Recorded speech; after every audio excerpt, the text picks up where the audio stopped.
Rescue operation में पहले तो सरिया की वजह से रुकावट आई, फिर प्लेटफॉर्म टूटने की वजह से ऑगर मशीन की प्लेटफॉर्म की रिपेयरिंग कर ली गई है, जो कल ड्रिलिंग के दौरान तेज वाइब्रेशन की वजह से धंस गया था, जिसकी वजह से ड्रिलिंग का काम रोक दिया गया था।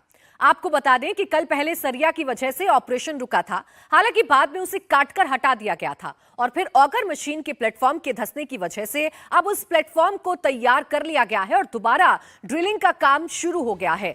तो ये वो आपको हम तस्वीरों के जरिए दिखाने की कोशिश कर रहे हैं। ये वो डायग्राम है जिससे आप समझ पाएंगे कि आखिर कितनी दूरी बची है मजदूरों तक पहुंचने के लिए और ऑगर मशीन कैसे काम कर रही है।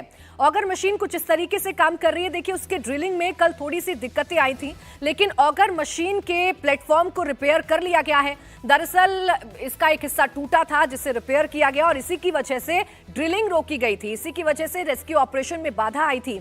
कल सरिया की वजह से ये ऑपरेशन जो है वो सफल नहीं हो पाया था, लेकिन अब वो सरिया को भी बाहर निकाल लिया गया है, मोटे पाइप को बाहर निकाल लिया गया है और बहुत जल्द 41 मजदूरों तक जो मलबा फंसा हुआ है उसे हटा दिया जाएगा और बहुत जल्द 41 मजदूरों तक रेस्क्यू दल पहुंच जाएगा। बहुत जल्द ये खुशखबरी देश के सामने आएगी कि 41 मजदूर जो लगातार आज 13वें दिन भी संघर्ष कर रहे हैं, जो अंदर फंसे हुए हैं, उन्हें बाहर निकाल लिया गया है।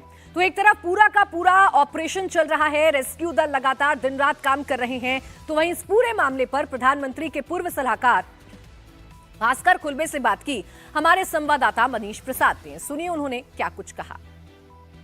खास तौर पे टनल के अंदर और जो सिचुएशन बनी हुई है उसमें ग्राउंड पेनिट्रेटिंग रडार का इस्तेमाल किया गया, बाकी जो अभी का सिचुएशन है वो कैसा है?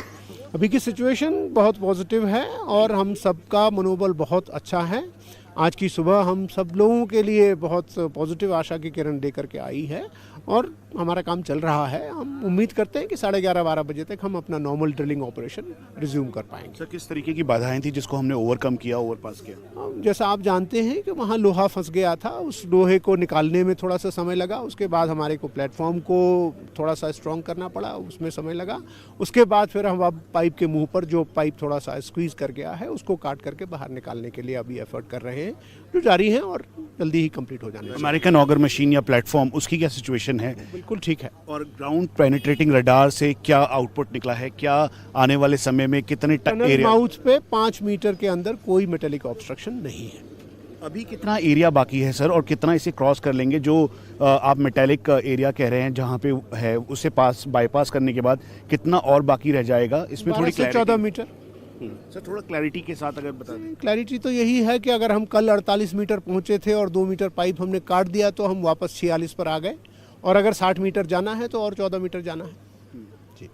और जीपीआर में क्या ये क्लियर दिख रहा है कि अब आगे 5 मीटर जो आखिरी का है उसमें कोई मेटालिक बॉडी नहीं है और मेन मशक्कत अब इसी 5 से या 7 मीटर की है?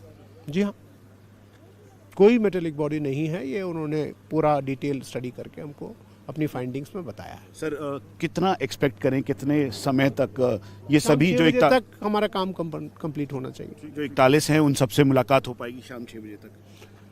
उसमें हो सकता है थोड़ा सा और समय लगे, क्योंकि वहाँ पहुँचने के लिए और तैयारी में थोड़ा समय लगता है, तो उसके बाद तो ऐसा समय हमें उम्मीद है कि 1-2 घंटे के अंदर हो जाना चाहिए।